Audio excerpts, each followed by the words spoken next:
and welcome back to The Trail, a college baseball recruiting podcast. My name is Trevor Powers, and I am joined, as always, by co-host of this podcast, Sam Sharf. Sam, as usual, we have a ton of stuff to talk about and catch up on off air, but it's always funny to get to this time of year where things kind of seemingly slow down in the recruiting process, but I still feel like, and I know you agree, that we still have a ton of topics to cover that a lot of families and players are definitely going to be interested in.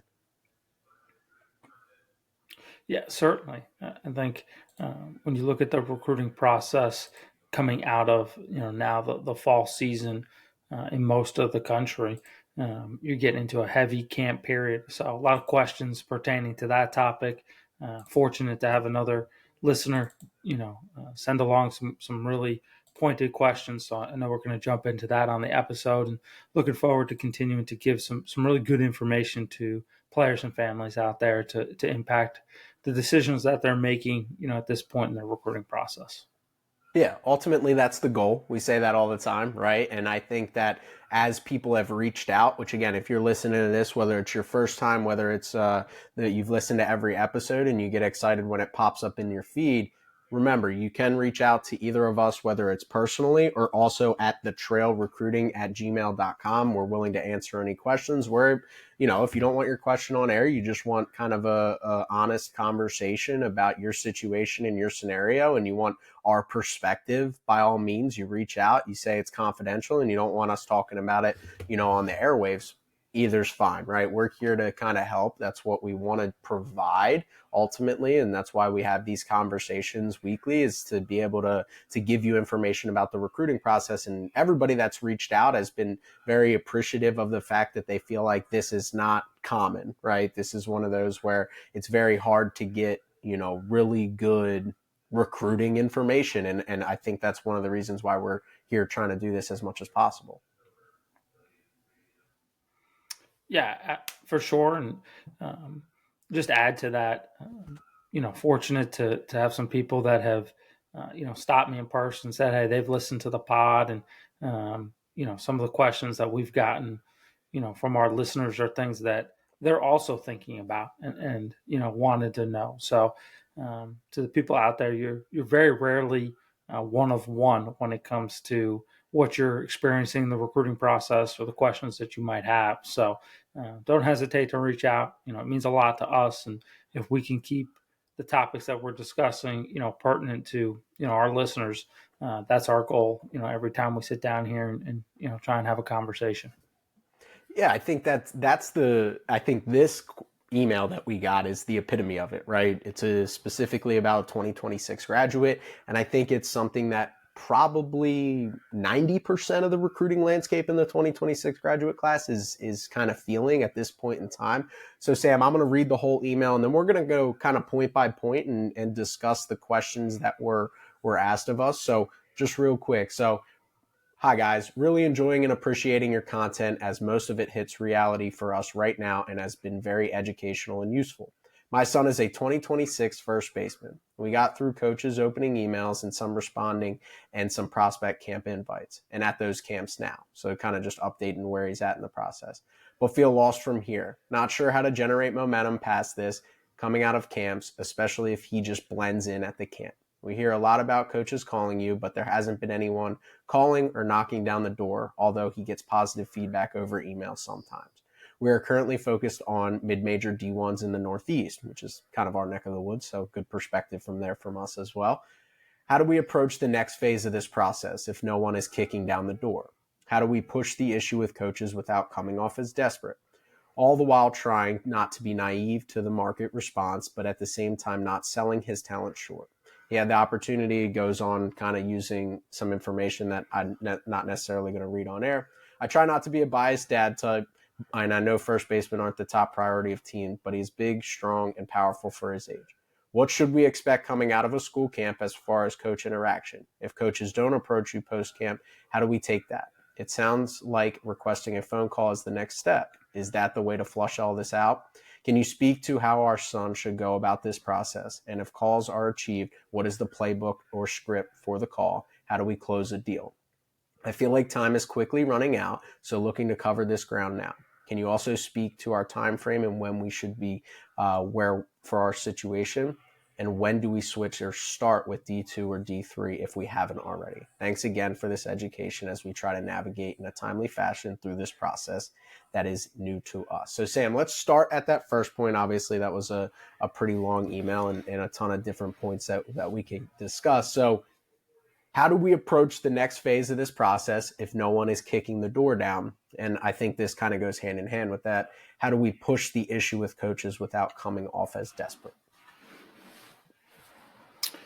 Yeah, I think number one, keep in mind where we are on the calendar. It's end of October. A lot of these, schools might be hosting camps during this period, but it doesn't mean that you have to attend. Unless a coach has gotten you on the phone either via text or a phone call, um, I would tell you that it is not imperative that you attend a camp. Now, if you feel like it's a place that you're interested in, there's been some email, conversation, you've qualified your game for that particular program, yes, maybe it makes sense to put yourself in that setting and see if you can progress from there.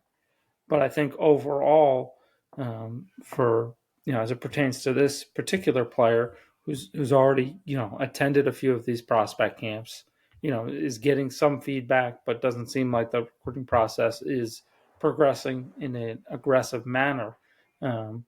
Slow down. You know, um, I think it's really important that you get a very good understanding of why are coaches not pulling the trigger, right? Some of that might be specific to your skill set.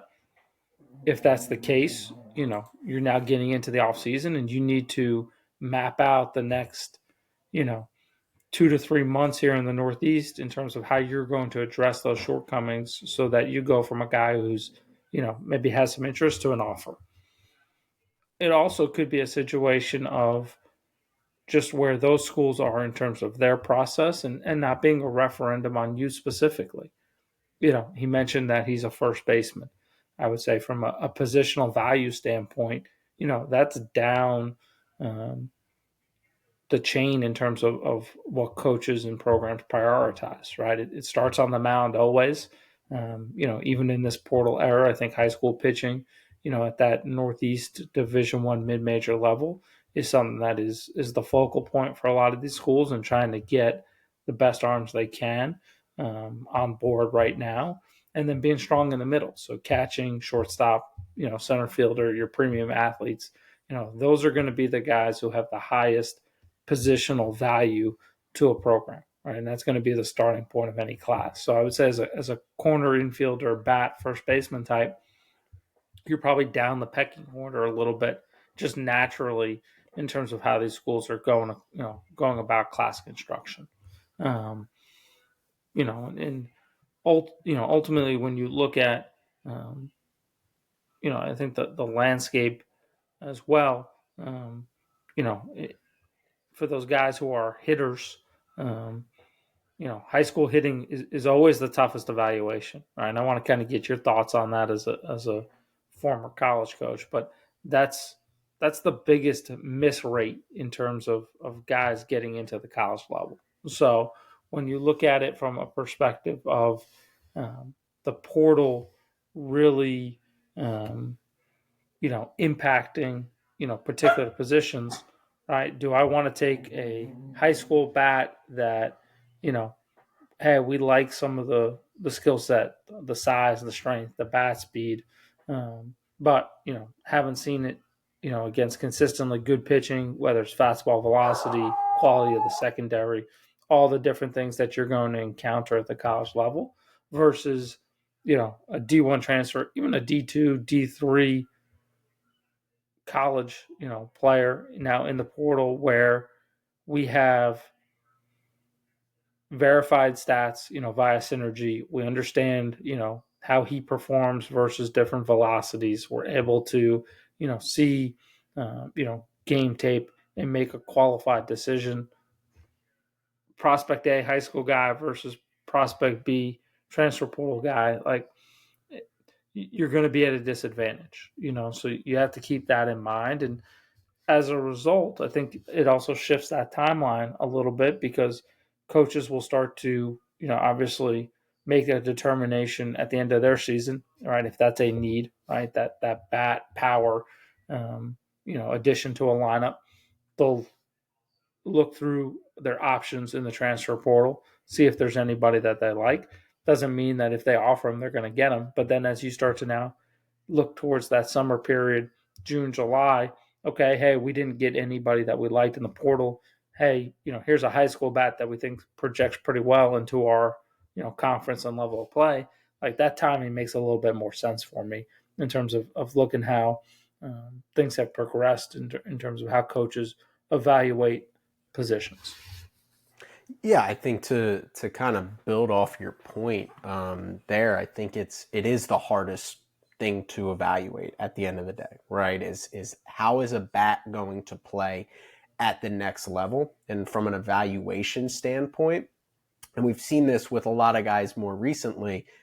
A lot of guys that are kind of those corner infield types, the transfer portal is a huge spot for them where they go up a level and perform and sometimes almost get better, right? The saying is kind of the older saying of hitters hit, right? No matter the level, hitters hit, and things like that. And it's actually a fascinating thing because we've seen a lot of corner infield, corner outfield types go from Division 3 to Division 1 and just dominate, right? Like, and still have very successful careers after dominating at the Division 3 level, because that is the one thing that you can't quantify in such a deep an evaluation standpoint, is how does this high school hitter perform over 12 months, right? 18 months, this evaluation period. Whereas when kid goes to Division 3, Division 2 school, lower level Division 1, it's a lot easier for you to evaluate. They have 3 years of track record where they hit 370 and above, showcase power. Again, I think it's harder to hit for power at the Division 3 level than it is the Division 1 level. And I think we've seen that with some guys that have made this step up, just because the fields aren't as conducive to power, the balls aren't as conducive to power, the training methods and all the things like that. Like if you see just for example, a Division 3 kid hit 20 bombs, which I know there's a kid at UNC, Tyson Bass, who has had a great fall for them this year, hitting for a ton of power. He had 20 bombs in Division 3 baseball last year. It's like the environments of Division 3 baseball are not conducive to hit to power. Let's just be honest. And anybody who's been around Division 3 baseball knows that. So it's a completely different level, and that skill set translates compared to when you're evaluating a high school hitter. The only thing you see is a batting practice. Well, if a guy can go poolside jack in a batting practice, does that mean that he can hit spin? Does that mean he can hit with 2 strikes? Does that mean he can execute when we need him to execute, to play every day and to hit high level velocity and to hit high spin and things like that? It's a very controlled setting when we know a fastball's coming. Or question marks about competition level, right? Okay, he's at Super 17 and we saw him go 3 for 4 in this game, but that kid was 76 to 78. Well, when you make that step up in Division 1 baseball, like that is now 90 to 92 every game, right? So it is so hard to evaluate, and there's no one, like, you can see athleticism on the field, right? Up the middle, shortstop, center fielder. You can see a catcher's arm strength. We know pitching wise that velocity translates, and you can see a tight breaking ball. You can see all that stuff.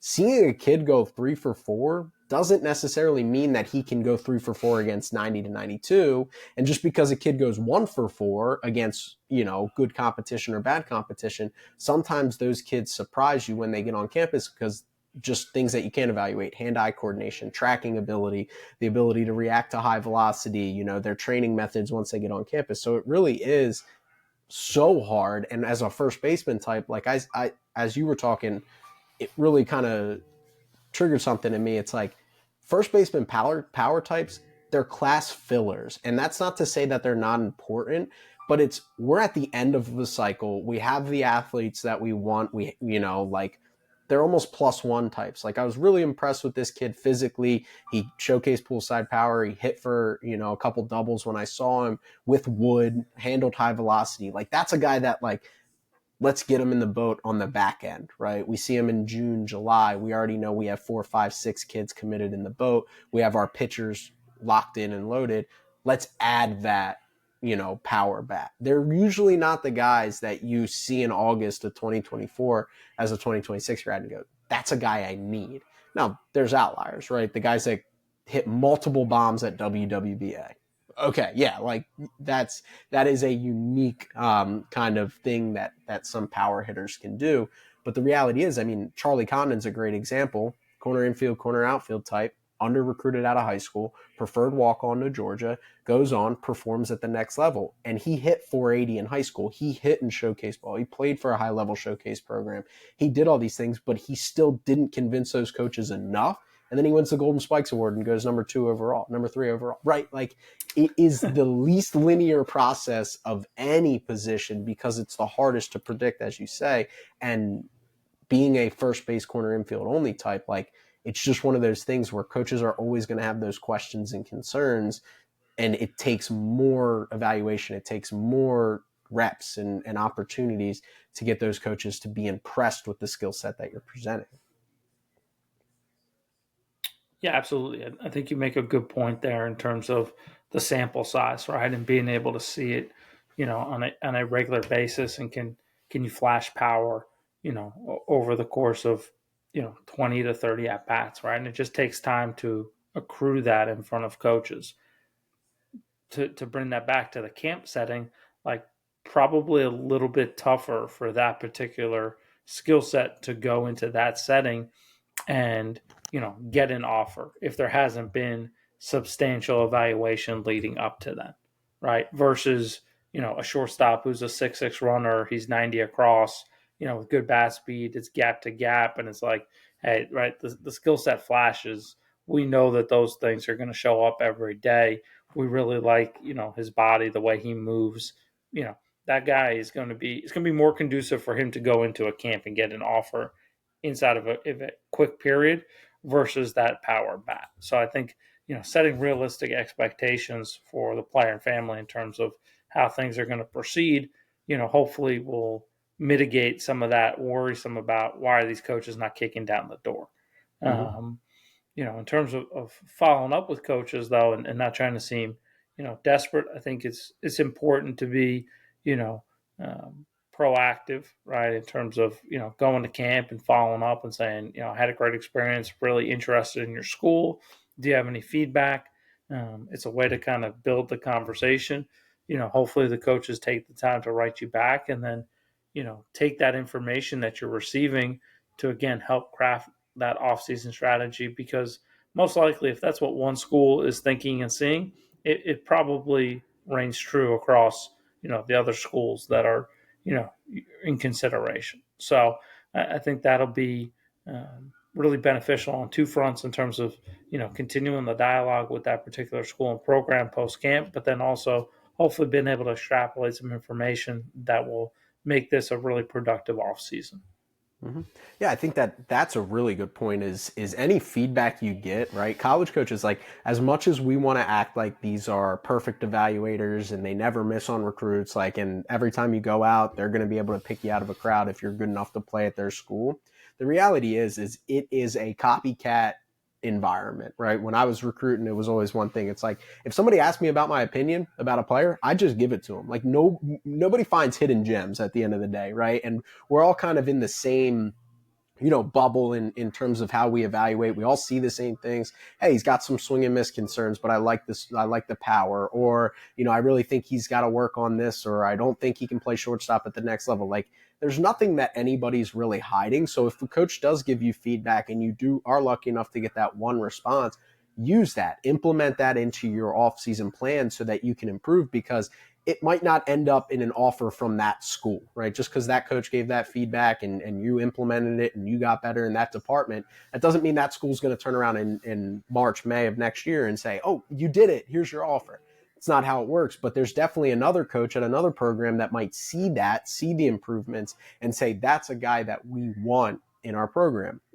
I think another thing that, as not coming off as desperate, and I think this is the stark reality of recruiting, is the street goes both ways, right? Like, and I think this kind of blends into, another part later in the conversation, and is coaches are going to reach out if they're interested in you. And this is a reality of it, that you can't beg and beg and beg and think that just because you're reaching out that you're going to end up with this offer just because you reached out, right? Like, the opportunities are going to come from a two-way street conversation. So if you reach out and you don't hear back, not saying the writing's on the wall, because there's still development and opportunities to be had, but that kind of is a coach's way of showing his hand of maybe where they see you, right?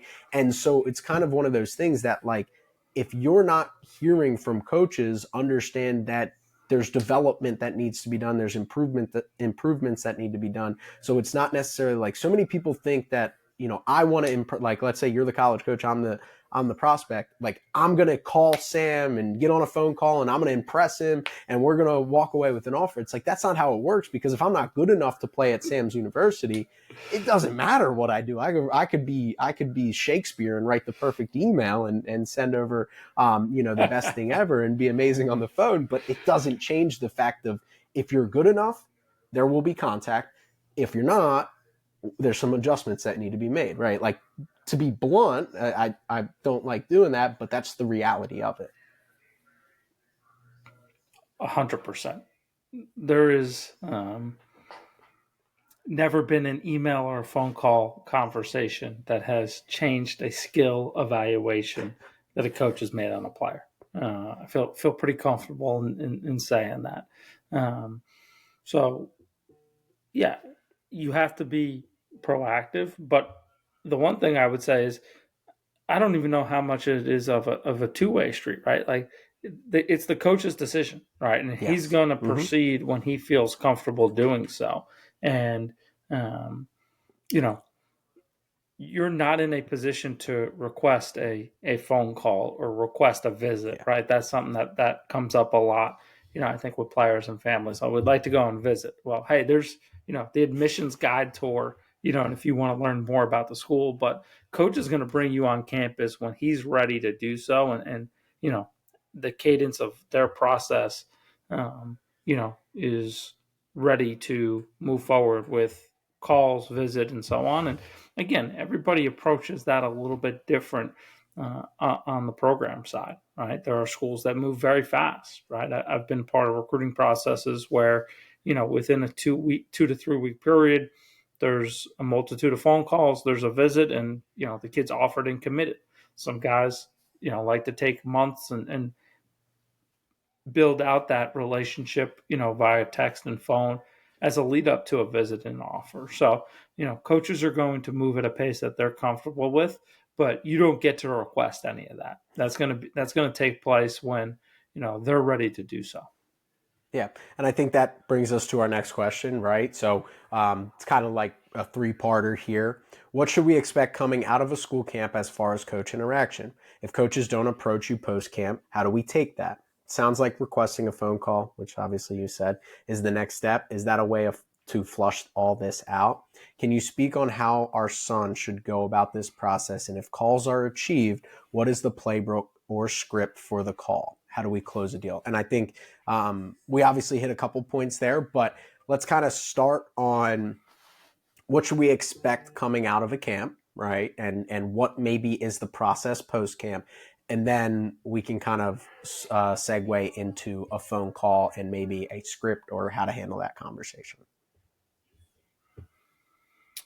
Yeah, well, obviously, if they're interested in you post camp, they're going to reach out, right? And it might take a couple of days. It's not always instant. Um, you know, I think players and families need to keep in mind that this isn't happening in a vacuum, right? Particularly at this time of the year, right? These coaches are in the middle of their fall season, probably getting through, the end of their, um, World Series situation, getting ready for indies here over the next few weeks. A lot of player development tasks, with the guys on their roster, in addition to everything else that they're required to do on a day-to-day basis in the office, spring travel, um, planning for the winter break. There's a lot more to the college coaching job than players and families would ever expect. So Mm-hmm. this is all going on in addition to recruiting. This isn't, the MLB where there's a scouting department and they're solely focused on those entities. Everything gets wrapped into one, and you're really dealing with, you know, at a Northeast mid-major Division One, you know, three, maybe four people that are being, tasked with all of this. So Mhm. there's a lot on these college coaches' plates, and I implore people to keep that in mind. These are some of the hardest working people out there. So it might take them a little bit to get back to you and say, "Hey, we sat down as a staff midweek. We really liked what we saw at camp. Would you be interested? In our school? Would love to have you on campus and so on." Right? That's obviously the ideal situation. If you're not hearing back, it means that you are um, not in a position to move forward with the recruiting process. They might be pursuing other guys at your position right now, um, or simply just not ready to move forward with that position. Like we talked about before, from a position value standpoint and how these things play out in terms of the cadence within the recruiting process, they just might not be ready to actively recruit a first baseman bat type in this class. And, you know, coaches are, at least in my experience, not going to get on the phone and communicate that, right? They might keep your information on hand, probably put you on their board, and look for future opportunities to evaluate you and see you play into the 2025 season. If you don't hear from a coach, I think that's where it's, within reason to, you know, in the days that follow, anywhere 5 to 7 days after camp, reach out with that email, thanking them for the opportunity, expressing interest, asking for feedback, as a good way of determining, you know, some information coming out of that setting. In terms of how you now, um, if you're lucky enough to proceed to that phone call situation, anytime you get on the phone with a coach, um, a few key things is make sure you're being an active listener. I tell kids, don't be a corpse on the other end of the line. Yes, coach, yes, sir. Make sure that they know you're paying attention and really grasping the information that they're putting forth. Um, you know, be prepared with some questions about student athlete life, the institution, the academics. And it doesn't have to be super specific, but make sure that you're ready to engage on your part in terms of some information that's important to you as a student athlete and as a recruit. And then I think it's always really good to make sure you have a clear understanding, either during the course or as the phone call wraps up, what are the next steps in the recruiting process for me with that program, so that you have a really good understanding and expectation of how that's going to move forward, into this near future period. So I think those are some definite, key things to think about anytime you get on the phone with a coach. Yeah, I think again, ton of good points as always, and it's always tough to follow up with just one thing, but to start on the camp interactions and things like that, there is a thing called a high follow, right? And especially like just I'm wrapping my head around this Yeah. situation. We're mapping out the time of year, all these things like that. Like if I was at any university and a first baseman type came in, had good batting practice, showed well in the game, but we just don't know where we're at. We don't know what the numbers look like. We don't know what we're going to be looking for. Like that is a high follow circle, get out and see in the spring. Like it just is. Like I'm just like, it's not, we're not ready to pursue in the recruiting process, and we're not going to lose sleep if we lose that prospect because he pops at another school, right? Like that is just the reality of the situation, that you could be in that high follow bucket if you do check the boxes of being physically good enough, hitting the ball hard enough, and things like that they want to see. But just right now, they're not ready to pull the trigger because, as you said, in a camp setting, it's a lot easier to evaluate the 6'6" runner who, gap to gap, good swing, athletic kid, good physical frame, who can play up the middle and is going to stick up the middle at the next level. Like that's a pull the trigger kid in October of 2024 and for a 2026 grab.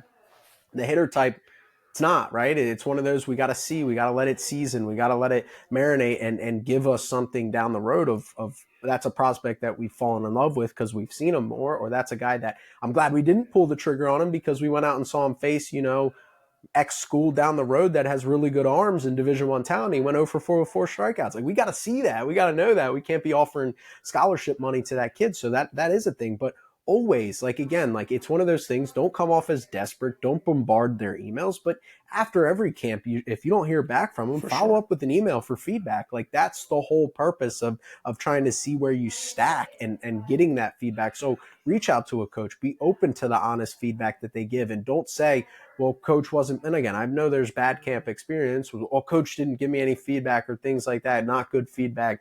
You're going to get the cliche answers of, we really appreciate you coming out. You really did a lot of nice things, but right now we're not in the time frame to start recruiting a player of your type. Here's what we had for notes. Take that notes and, again, implement it into the offseason, implement it into a plan, and really build something that's going to help you when you do step on the field in the spring. And if you are in that high follow bucket, that you're prepared to be in that position. On to the phone call and things like, and that part of it. I think the last question, how do we close a deal? Again, back to that conversation we had earlier. There is no closing a deal on a phone call, right? Like, at the end of the day, there is no closing a deal. Like, sure, could you be a player that the coach enjoys talking to and things like that? Like, this ain't sales. This is a one-way street, right? Either you're good enough to go to the school or you're not. And that is all determined on one side of the spectrum. This is 90% on their evaluation of you as a player, and then slightly as a person, and then 10% how you handle everything outside of the baseball field, right? You come to campus and you, yes, sir, no, sir, make eye contact and have good conversation. Yeah, does that elevate your player, evaluation for a guy? Of course, because it becomes that quote unquote culture fit, as you hear a lot of coaches talk about. But again, if we're not good enough to play at Certainly. that level, we are not in there closing the deal, selling something to them. It's either the coach is going to offer you a scholarship that you're going to want to take, or they're not, right? There's no in between of this. There's no negotiation. There's no, kind of convincing of a coach. But as you said, I think the really good point about having questions and prepared questions, that always makes a conversation go so much better. Again, I look back at when I was recruiting, I was really good on the phone. Shocker. The guy who has his own podcast and multiple podcasts was really good at talking to these kids. And I know, again, we've interacted with college coaches. Some of them are dry. Some of them are hard to talk to, right? Sometimes you have to work harder. But my always thing is, just be genuine, right? Just be genuine in your answers. Be honest and genuine. Certainly. If I ask you a question, don't try to give me the answer that I want to hear, right? Coaches can see right through that if you don't genuinely believe it. The best conversations I ever had, in my opinion, I'd ask a kid, hey man, what are you looking for in a school environment, let's just say? And he's like, I mean, I want to go out to school in the country and somewhere I can fish and hunt in the winter and something like that. And at that point in time, I really respected the kid because he wasn't coming to Arcadia because we're a stone's throw from Philadelphia. So, like, being able to get those answers out of kid, I respected that kid so much more, not just because he was honest, right? I mean, he was genuine about his Sure. personality and how he would fit. So I think that's a really big piece of it, is just be yourself. And I know maybe social skills of kids nowadays, we could get on a soapbox about that being an issue, but just be yourself. Just like you're having a conversation with the teacher, with your parents, with your aunt, your uncle, whatever mentors you may have in this world, just be genuine in your answers. And that is the most important piece of the puzzle to me when you get on the phone. Yeah, I think you made a good statement there. It's a conversation with an adult, right? Yes. And however the coach decides to speak, whether it's in more of a professional or casual tone, you are dealing with an adult. This isn't like being on the phone with your best friend. So, yeah, hey, be yourself. You obviously want to put the real you out there, but the tone Be and how respectful. you Yep. interact, yes, I think is really important. 100%. While you can't, talk your way into an offer. Uh, there are guys and examples out there that have been disastrous on the phone and have cost themselves opportunities because of how they approach these calls. So Mm-hmm. I think um, you know, the counter to that is, making sure that you're not hurting yourself inside Yeah. of any of these conversations because of, your choice of language or being not engaged in the conversation. Like those are things that are going to be red flags to coaches and definitely shape their opinion of you.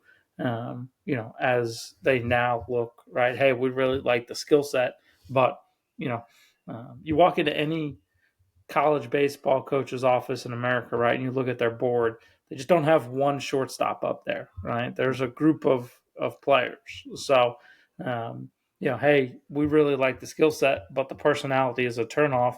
They're going to look to, recruit other guys at your position that have a better, total makeup in terms of everything that they're looking for and value in their program. So Mhm. it definitely is important to approach these phone calls with a seriousness and being able to show the coaches that you're somebody who will fit into their clubhouse. Mm-hmm. Yeah, culture fit. Culture fit's such a big piece of like, again, we talk, I use the example of 90% of it is what you do on the field. Well, then we start to get into that, the continuing evaluation of like, again, I told this story on here about unsaid prospect who's been at multiple schools since we recruited him of like, came onto campus and did not impress us, right? Like as the things he said, the ways he answered Yeah. questions, right? And that was genuinely him, which I respect that. But like that wasn't going to fit into what we were trying to do. That wasn't something that's not a guy that you want Yeah. to spend at the Division 1 level 8 months a year with at least, right? You're spending at least 8 months a year. You spend more Yep. time with these players and It makes it athletes a than you really spend with your easy decision. kids. Yeah, right. It does. And comparatively speaking, if you do yes sir, no sir, eye contact, good conversation, and showcase that you're a well-rounded individual, it makes it a lot easier for me when you're for your career or your first year on campus and you're really struggling.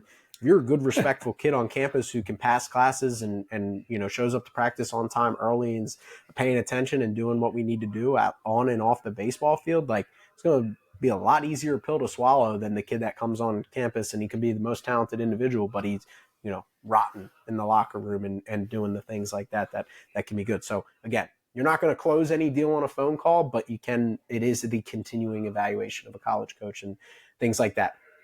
Sam, last question here. Can you also speak to our time frame and when we should be where for our where we should be for our situation? I know I read that the first time and I was a little confused. And when do we start to switch to Division 2 or Division 3 programs if we haven't already? So I think this goes into a little bit of the conversation we had off air about handling the winter months and this time frame and the situation Mm-hmm. kind of circles back, but I know the big picture, and this is a lot of people's questions. At what point do I start to cross those schools off the list that might be my quote unquote top schools, dream schools?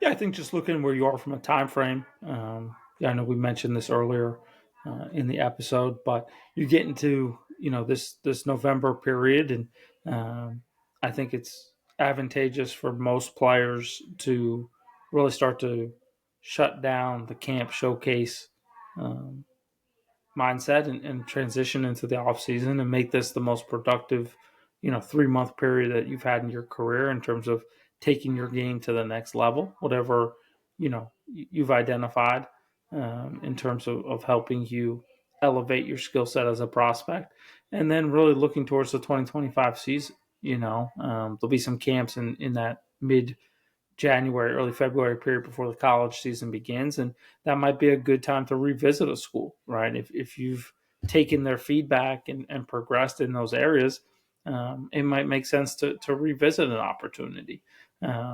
Certainly, I think from a D2, D3 perspective, it's a little early.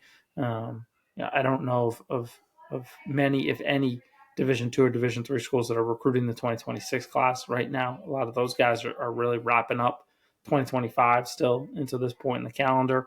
So I think it's too early to um, look in that direction.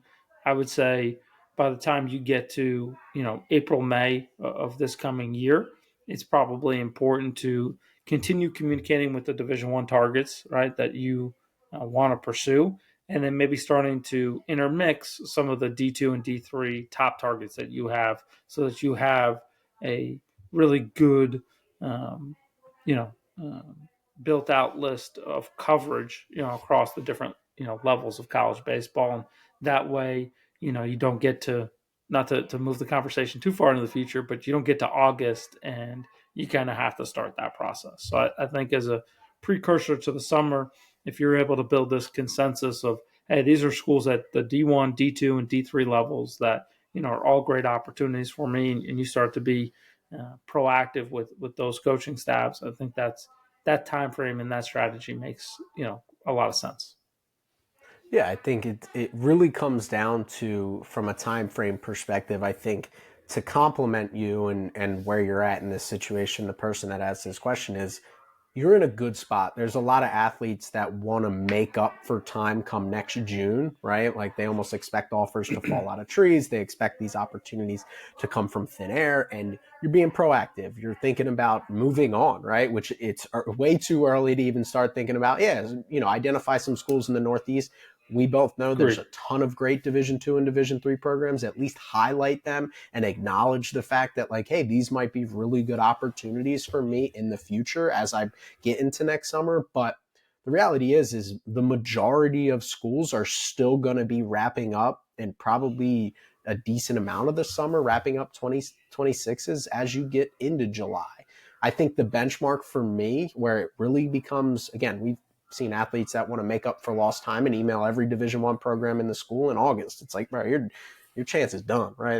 That ship has sailed. Like, you should have been that proactive a year ago, and maybe you'd be in a decent spot. But July 4th, roughly, is around that time frame. If you haven't heard, we're not getting any feedback. We're not getting anybody reaching out. Like, that's when we start to open up that, we go to the second page in the notebook and start to look at Division II and Division III programs, because that's usually when the pedal goes down to the metal for some smaller programs, and being able to highlight the athletes that they like. And assuming you're talented enough to play at that level, there might be a line of communication from them to you, right? That doesn't mean we completely cross off and neglect. And if we go out to an event and the Division I program's there and they show interest, like, those things do happen later in the summer, and a lot of times they can. But I think if we're at July 4th and we haven't had an open line of communication with anybody, that's when we start to identify those schools and really become proactive. Like, and I'm meaning July 5th, we're sending emails, we're looking at camps, we're looking at opportunities for those smaller schools, because we haven't got the interest that we're looking for. And again, if you go to next year's I-95 and really showcase some of the tools that you develop, and you handle these winter months well, and you get more athletic and you get bigger and stronger, and you start to kind of leave the yard, like, that's not to say a Northeast mid-major isn't going to be interested come late July, early August. It's just, you want to be proactive and you want to be ahead. I would rather you be ahead of the curve than behind the curve, and taking action rather than trying to react to the environment that you're in, and things like that. But again, Super 17 is a great event for 2020, what's going to be 2026 graduates, even at the Division I level. Yeah, I think just to give some real life experience, right, to that concept that you just talked about, Trevor, in terms of kind of looking towards next summer. We had a player at CSA this past year, um, really talented kid, was communicating um, with a few Division I schools throughout the course of June into early July. No offers at that point. We felt like it was imperative, though, to start to give us some coverage, right? And at that point in the summer schedule, we targeted a handful of really high level Division III programs. He ended up with a couple of offers. So we knew he was going to play at a great college baseball program, right? And that's obviously most important in terms of finding that fit, place where you can excel on the field, in the classroom as a person, and we knew that he had that going forward. I think also too, sometimes that starts to potentially alleviate a little bit of the pressure on a player, because they know that they have a home and that they can have the opportunity to commit to a place, a great place. But as that played out with those handful of Division III programs, we stayed aggressive with the Division I schools. They were continuing to recruit them. Again, I think some of it was just, not necessarily a referendum on that player, but just in terms of how they were, valuing that position, and what they were trying to do in the course of their own class, and trying to get some pitchers locked up. And there were a few Division I schools that started to drop off, right? They committed other guys, and that's part of the process. But by the time we got to, you know, um, you know, end of August, like he ended up with his Division One offer and committed. So, we were able to really build out a sound strategy that was going to guarantee him a great college baseball opportunity. By evaluating programs at all three levels, and it just so happened, I think um, credit to the kid. Like, he trusted the process, and he ended up with one of his top Division One schools offering him at that point, and was able to make that commitment. So hopefully that gives our listeners out there a little bit of perspective in terms of how you can kind of play that balancing act, throughout the course of a summer recruiting period. Mm-hmm. And everything always makes sense in the rear view, right? Of course, of course.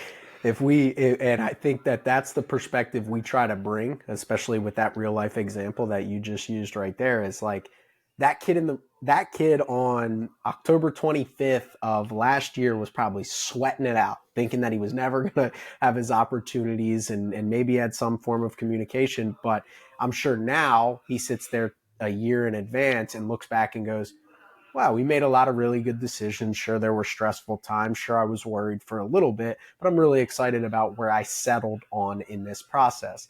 Again, and if you're in his shoes a year ago, right, understand that, again, patiently proactive and making good decisions now, building a winning strategy, all the things that we talk about ad nauseum, it's all a part of the process, right? And being able to trust the decisions you're making. Like, again, I just appreciate anytime we get an email like this, I can at least put my head on the pillow at the end of the night and go, hey, they're doing the necessary things to get to college baseball, right? Like, there are so many individuals out there that think Agreed. their talent alone is just going to have like an offer fall from the sky, and these opportunities are going to come from it. The Oh, fact that you're asking questions, you're attending camps, you're sending emails, you're doing email campaigns, you're trying to develop as a player, good on you. Trust that process. The opportunities are going to come to fruition. And at the end of the day, you're probably going to find an opportunity that's really good for you, once you decide to make that decision. yeah, couldn't agree with you more. Um, Ultimately, uh, as we say all the time on this podcast, um, run your own race. Right, everybody's timing is going to be different, and you have to continue to put in the work. Especially, like I said, understanding that we're entering the off season, so um, you know, go do the things that are going to elevate your game.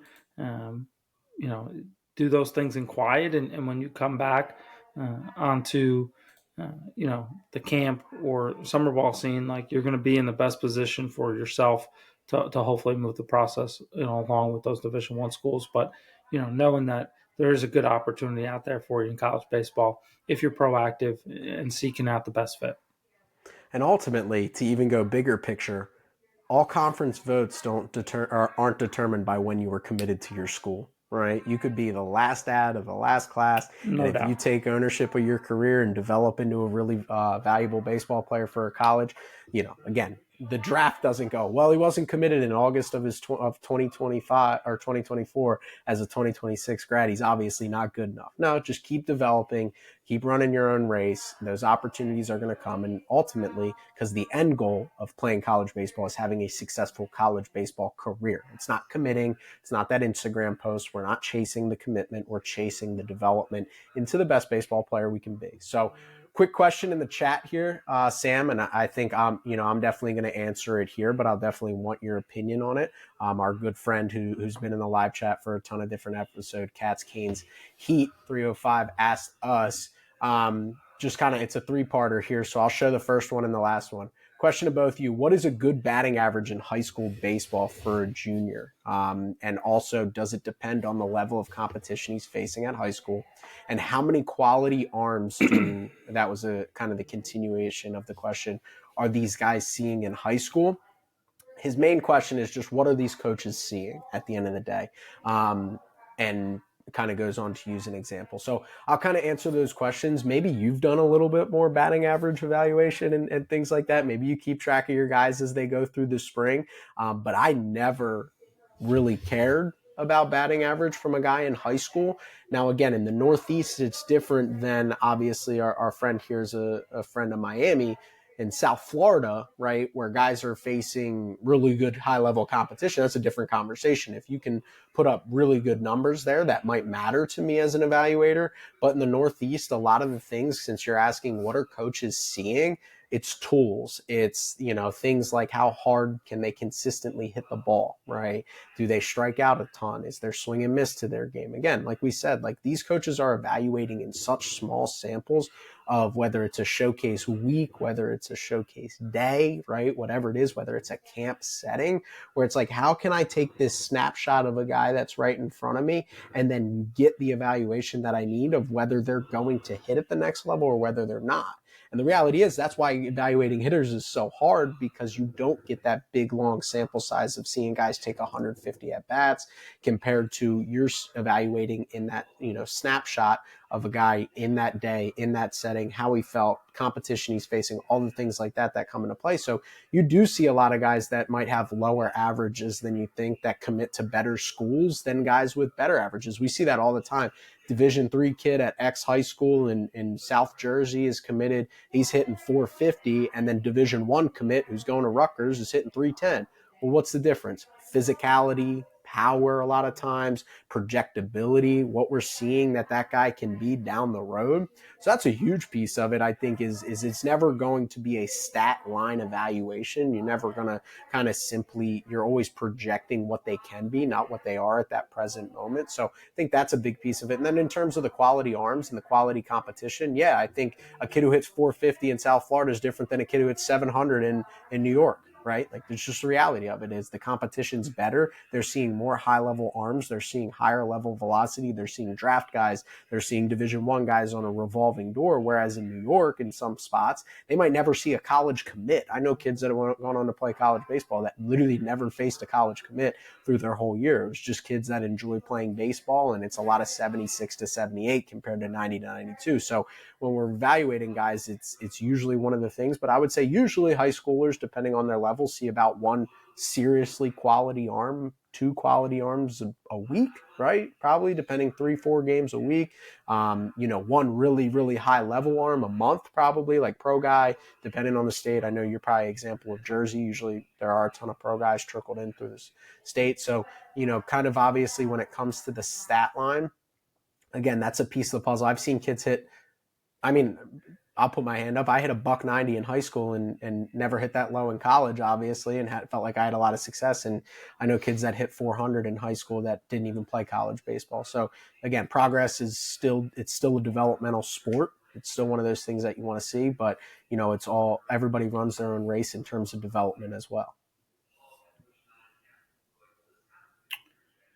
Yeah, I mean, in terms of high school batting averages, it's not something that comes up a lot in the recruiting process for all the reasons that you pointed out. I think, um, typically when talking with college coaches, try and point more towards maybe specific at bats versus, quality arms, right? And what they did, even though it's a smaller sample size, against, college projectable type stuff on the mound. Um, I think the other aspect too that you see a lot, at least in the Northeast in the games that I see, throughout the course of the spring is, um, these lineups are not as deep, right? So sometimes if you get a really talented high school hitter, they're going to get pitched around on a frequent basis, whether that's directly or indirectly, right? You're going to see high volume of spin or a lot of pitches that are outside of the strike zone. That's another element too. I know Coach Epstein brought this up on the pitching side. During our last episode, but the strike zone in high school versus college is so different that it also can make it hard to evaluate hitters, right? Both from a standpoint of they're getting in bad counts because the first two pitches of an at bat were called strikes, but were in the opposite batter's box, right? Like, these things become, things that are harder to ultimately, um, you know, um, evaluate hitters on. So I think, it always starts with what you're seeing in terms of the skill set, right? The body type, the movement patterns within that swing. I think those are the key pieces of evaluating high school hitters. Yeah, I think it sounds like voodoo, but I'll be honest with you, a lot of it is like aura, right? How does a guy kind of the confidence he brings, the physicality, how much confidence in the swing? Yeah, Like when they take an aggressive hack, that's something that college coaches get really fired up on. And again, I know in the comments here he mentioned a couple guys with batting average. It's like it's the same thing in the draft. And as a South Florida guy, again, I'm sure you saw Elijah Green play. It's like in the draft, that guy goes fifth overall. It doesn't matter what that guy does from a statistical standpoint at a high school level, whether it's IMG or whether it's, St. Elizabeth's in Wilmington, Delaware, where I went. It doesn't matter because he's physically gifted, right? He's physically, and like, as I always like to say, sure. every coach is arrogant enough to think they're the one that's going to fix that guy. Right. It's always that when you're evaluating, like, again, like, it's like you have to be right too. Like if you're a hitting coach, you have to be confident in your abilities to say that guy has a ton of swing and miss, but we have a track record of fixing guys with swing and miss. That guy has, no power, but we have a track record of adding guys with power. So that's another piece of it where a kid in South Florida could hit 170, but Duke could love him just because they're like, yeah, darn straight. I want him to hit worse, actually, because when we get him on campus, we're going to fix him and he's going to be a pro guy. So it does go down the road. And again, he brought up in the comments Jacob Lombard's team. I saw Jacob Lombard play this season, and I don't think he had a hit, but he was the best player I saw all summer. I don't think he had a hit. I would be Sure. honest with you. He didn't blow me away, but it was the little things. He went up the middle, the arm strength. He went up the middle field to play, and people might not think that stuff is evaluating a hitter, but to me it does. I'm just being honest with you. Like when I see a kid show arm strength, the one thing that I always say is there's something rotational that happens in arm strength that also happens in the box. So if you swing a pool noodle in high school, but you True. showcase a rocket, I believe that you can rotate, again. So that's one of the things where and athleticism as well. If you showcase the hand-eye coordination to go up the middle field of ground ball to your glove side, pirouette and throw it on a dot to first base, guess what? That takes athleticism. You can challenge yourself. You can put yourself in uncomfortable positions. So it's one of those things where, again, Jacob Lombard impressed me as a hitter by playing defense. And it's crazy to think about that because obviously for schools like that are recruiting or more MLB organizations that are evaluating Lombard, they got to see him hit too. But a lot of times when we're evaluating hitters, it's so holistic, it's so big picture focused, and it's not just simply, hey, I saw that guy go 3 for 4, I like him. It's like, okay, but what does that mean? How does that translate at the next level? So I think I think it's an awesome conversation. Obviously, I'm passionate about evaluating hitters, but it definitely is something that I think parents need to understand too. It's like just because your kid hit 450, it don't guarantee nothing. Doesn't matter. Coaches don't even care, to be honest with you. Like they don't.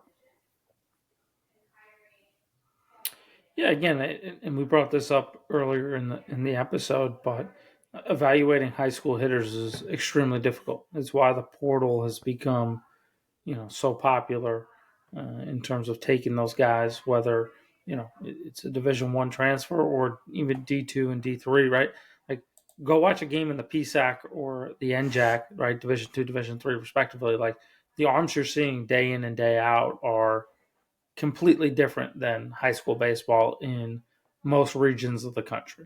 So, being able to evaluate hitters that have a larger sample size versus that quality of pitching is a hell of a lot easier. So, I think it's part of the reason why batting averages at the high school level don't have a ton of relevance. But again, those things that we talked about, I thought you made a really good point with like just presence in the box. Those things do, factor into high school recruiting, Mm-hmm. 100%. Yeah. There's an arrogance to hitting, right? There's an arrogance to owning this guy and Yeah, owning the batter's box. And it's just something that you see it. You just see it. And it's one of those things. It's voodoo. It doesn't exist. It's just in the ether. But when, again, there's nothing that used to fire me up. Like I would always circle a kid. If they took an aggressive hack in the batter's box on a fastball in the strike zone with less than 2 strikes, I would always circle that kid and pay more attention, because like there's just okay, like there's something there, right? Like that's it. Like there's something there in terms of Yeah. confidence. And maybe sometimes that kid ends up being a dud and you don't end up offering that kid. But sometimes that's where you find those guys that are like, oh, the more you watch them, they marinate. And next thing you know, by the time you're 2 months into this process, you've crossed paths with this kid 3 times and you're like, I love this kid. Like this is awesome. Like, it's not always the Sure. standout and first sight and or love at first sight as you could call it there. So I think that's a really cool conversation, and I think it's one that as we continue with these conversations, we always enjoy diving into the nuts and bolts there and stuff like that. But Sam, any closing thoughts before we get out of here? We're rounding into an hour on this fine Friday morning, but really enjoyed our conversation today. Yeah, another great episode. Hope players and families, particularly in that 2026 class, can take some of this information and have a better understanding of where they are in their process and how they need to think about things going forward. So, we'll say it again, right? If you have anything you want to hear us discuss, please reach out. We'd love to hear from you. It means a lot, and thanks for everybody tuning in. Yeah, definitely does. I mean, I got DMs that I still have to respond to of people reaching out, whether it's Twitter and Instagram, of kids. I mean, one was a question that's now outdated, so I kind of felt bad, but sometimes they end up in the spam folder. Obviously, emails. I check the email about once a week. So if you're reaching out, again, thetrailrecruiting@gmail.com. Send us a short email, send us a long email. You want to connect with us, whatever you need from us, feel free to reach out. We appreciate it makes building these episodes and planning these things so much easier, because like today, we just read one email and Certainly. talked about it in so many different ways, and we probably made a lot of 2026 families pretty happy and being able to get that information for their experience. So we really appreciate everybody who's obviously provided so much support. And if this is your first time crossing paths with us and you're an hour into this and you're liking what you hear, make sure to subscribe to the YouTube channel. Any subscriptions help. It helps us build as we continue to do these conversations, and as we get into off-season form interviews, just like the one last week with Coach Epstein, which was a really informative conversation. That's the plan and getting there. So just trying to give you a ton of different perspectives so everybody feels like they have the recruiting process down pat and have the full understanding. But Sam, for this episode of The Trail, we'll see you next time.